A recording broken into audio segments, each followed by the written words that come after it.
जय श्री राम। सुंदरकांड अध्याय 3।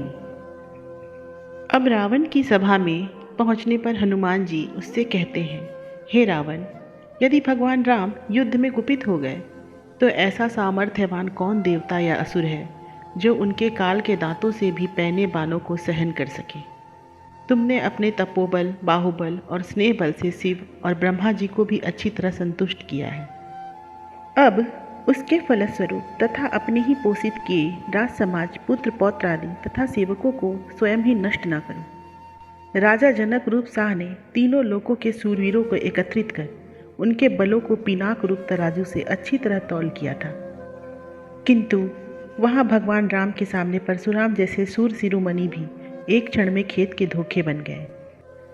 कल की ही बात है, तनिक बाल की गति की ही विचार कर लो और अपने झरोखे को खोलकर हिताहित का विचार कर लो। देखो, अपने कुमंत्रियों की बात मत मानना, इससे बड़ी हानि होगी।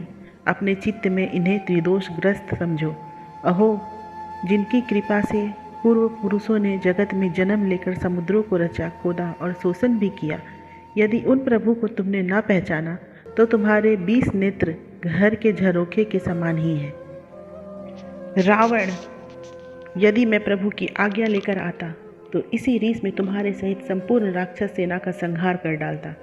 मैं रावण रूप पारे को अन्य सूरवीर रूप रसों के सहित फूंक कर लंका रूप खरल में घोंटता। इस प्रकार देवराज इंद्र के लिए पुटपाक विधि से औसत तैयार करने के लिए बड़े बड़े घरों को नष्ट कर देता। आज इस बड़े समाज में मैं व्यर्थ ही लज्जा का पात्र हुआ। इस बड़े कार्य को मैं निस्संदेह कर सकता था। लंकेश्वर, रघुनाथ जी का वैर रूप वृक्ष आज खूब फैल फूल कर फलित होता। काल, कर्म और दिक्पाल आदि संपूर्ण प्रपंच जिस प्रभु के करत लगत है, उसके शत्रु से उसी के देश में यदि मेरा युद्ध छिड़ जाता तो मेरा जीवन और मरण दोनों ही सफल हो जाते। रावण, मैंने तुम्हारी सारी सभा देख ली है। इसमें मुझसे अधिक बलवान कोई नहीं है। यदि मुझे स्वामी की आज्ञा होती तो मैं शत्रु की शक्ति का अनुमान करके इतनी ग्लानि सहन न करता। हनुमान जी विदा होते समय सीता जी से कहते हैं, हे मात, जब तक मैं रघुनाथ जी को यहाँ लाऊं तब तक तुम अच्छी तरह रहना। इस दुस्सह दुख को 10 दिन और सहन करना। हमें समुद्र को सोख कर, पाट कर अथवा पुल बांध कर उतरना होगा। जहाज आदि की हमें आवश्यकता नहीं होगी। फिर हमारा प्रबल कटक आधे पल में ही शत्रु की सेना का संहार कर पापी रावण को जीता ही पकड़ लेगा। तुम शत्रु समूह की विधवा नारियों का अश्रु जल बहना देखोगी और भाई लक्ष्मण तथा सेना के सहित प्रभु के चरण कमल देखकर परम आनंद और मंगल लाभ करोगी। मेरे द्वारा लंका के दहन को देखकर ही तुम इस रामदूत के कथनों को सत्य मानना। तुलसीदास जी कहते हैं, अब शीघ्र ही देवता लोग प्रभु का सुयस गान करेंगे और सबका शोकाग्नि में जलना नष्ट हो जाएगा। हनुमान जी के चलते ही सीता जी का हृदय भर आया। उनका शरीर रोमांचित और शिथिल हो गया तथा नेत्रों में जल भर आया। वे संदेश कहना चाहती थी, परंतु पति के चिंता की अवस्था को विचार कर नहीं कहा। अपने दुसा दुख को हृदय में ही छिपा रखा। उनकी वह दशा देखकर कपिपति हनुमान जी व्याकुल हो गए, जैसे ग्रीष्म ऋतु में सूर्य के ताप से तपी हुई भूमि पर चलने वाला पथिक तिलमिला उठता है। उन्हें अपनी अमरता मृत्यु से भी बुरी लगी। वहाँ छल या बल किसी का अवसर न देखकर उन्हें अपना प्रेम कठोर जान पड़ने लगा। तब जानकी जी उन्हें मातृ प्रेम से समझाकर आशीर्वाद दिया कि तुम्हारे ही मन की इच्छा पूर्ण हो।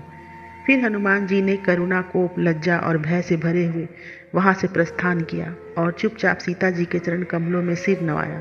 तुलसीदास की रचना रूखी है, इससे वह उस स्नेह सर्वस्व समय का वर्णन कर सकी है, अन्यथा रस हृदय तो उनका वर्णन ही नहीं कर सकते थे।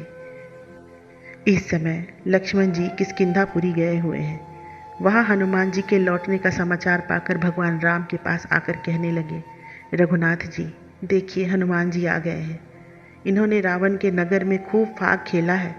ये राम कार्य के लिए शुभ दिन निश्चित कर अपने साथियों को समझाकर समुद्र लांघ गए थे। वहाँ उन्होंने सीता जी की चरण वंदना कर उनसे आशीर्वाद पाया और अशोक वन में अमृत सदृश फलों को खूब पेट भर खाया। फिर उस वाटिका को उजाड़ कर इन्होंने होली की तैयारी की और आग्रहपूर्वक अपनी पूँछों को तेल और वस्त्रों से बंधवाया।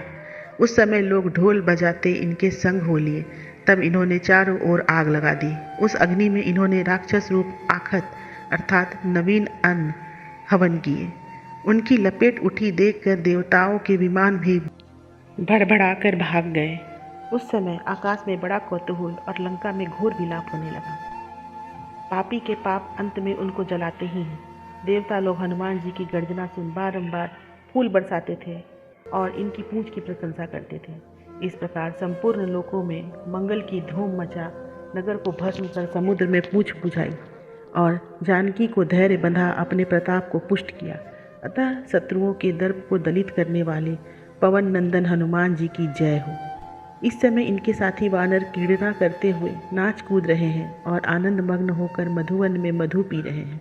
जिस समय लक्ष्मण जी ये सब बातें कह रहे थे, उसी समय हनुमान जी ने आकर प्रभु के चरण पकड़ लिए तथा रघुनाथ जी ने उन्हें चूड़ामणि के सहित उठाकर अति प्रसन्नतापूर्वक आलिंगन किया। हनुमान जी के आने से सबके हृदय में बड़ा आनंद हुआ और लोग सेना सजाने लगे। तुलसीदास भी जय जयकार करते हुए उनका श्रेयस गाते हैं। जय श्री राम।